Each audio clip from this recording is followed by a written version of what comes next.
bit as we saw last season. The Birds morphed into a rushing juggernaut when they needed it most. How much do you expect them to rely on the run this year? Much less. They better rely on it less. I mean, they did that last year, and you give them a ton of credit because it's like, you know, they tried to pass the ball. It didn't work. So Nick Sirianni said, all right, what do we do best? And it was run the football behind a really good offensive line, a running quarterback, and pretty good running backs. But this year they had A.J. Brown. They have a full year of Dallas Goedert being the number one guy. You start looking around and you say, all right, they have some real weapons here. They have to be better passing the football, and that's going to take away from the run, but it's going to help them find some balance, and that's what they need. Percent chance that they reach that number of yards again, Barrett? I don't see it happening. Okay. You know, just I'm gonna tell you the truth. That was rarefied air. That's air that you're not gonna breathe. You know, they took the NFL by storm 8 games into the season. So when they caught those teams off guard, it's hard for you to go out there as a defense and readjust your schemes going into this, you know, halfway through the season to stop the run. And nobody was ready to stop the run. So, I mean, teams will be prepared for it now because they've seen they have that ability to run the ball. So it won't be as easy. But I still think that they need to be right around that maybe, 60% pass, 40% run. I mean, that's probably the best you could get and still be a definite run threat in the NFL and still make hay. So I'm thinking right around that will probably be good for you. They are getting a healthy Miles Sanders back, so there could be a chance for more rushing numbers. Yeah, I mean, we'll see how long that lasts. I mean, not to take a shot at Miles Sanders, he hasn't stayed healthy. So he has to show me he can stay healthy for a full season. He hasn't done that. If he does that, we're talking about a legitimate 1,000-yard back who's probably going to make quite a bit of money in a contract year, but he's got to do it first. And look, you're talking about that rarefied air. I don't know if they want to be breathing that air. I mean, they want to be a little more balanced this year, and you're right, Barrett. Balance in the current NFL is definitely not 50-50. No. It has to swing kind of significantly over to the passing side of things, and they have the weapons to do it. The question is, can Jalen Hurts take the step in his career to make sure those weapons are able to catch the football? Yeah, looking for a pocket passer more from him this season. Now, Dave, you recently wrote your first 53-man roster projections for the Birds, and you only kept 3 running backs on the roster, and they're all on the smaller side at that. Yeah, I mean, I think Miles Sanders, Boston Scott, and Kenny Gainwell are locks for this roster. After that, you have 2 other guys on the team right now. You have Jason Huntley and Kennedy Brooks, the undrafted kid from Oklahoma. Now, one of them could make the team, but as a return guy. Well, also as a somewhat of a running back. You know, I think if you're talking about a returner, Jason Huntley is the guy who would be the returner. But I think both of those guys would probably pass through waivers and end up on the practice squad if you want them.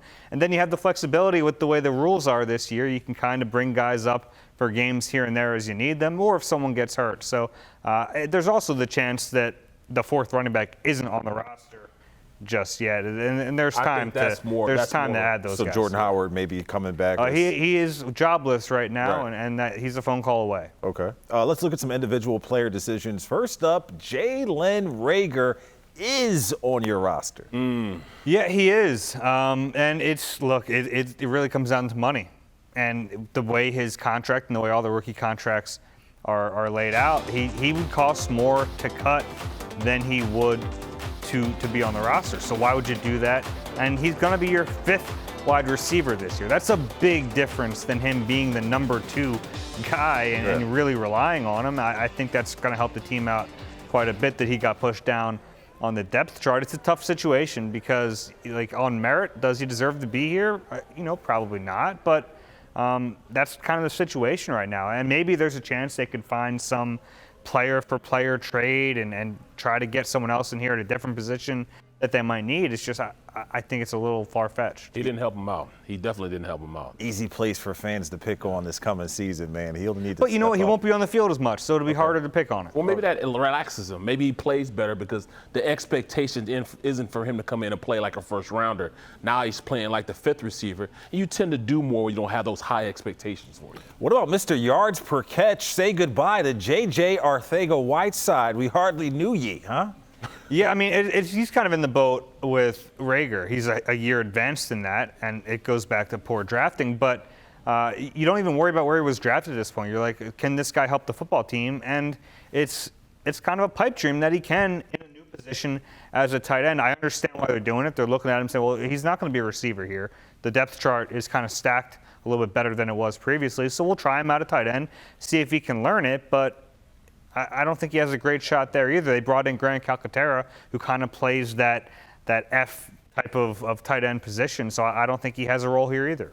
How about Carson Strong, Barrett? That is your guy, the undrafted rookie, your third string QB based on Dave's list here. You like Carson Strong a lot. I do. Big, strong kid, 6'3", 6'4". He has a gun. He has a rifle of an arm. He's a little bit more functionally challenged as far as pocket presence.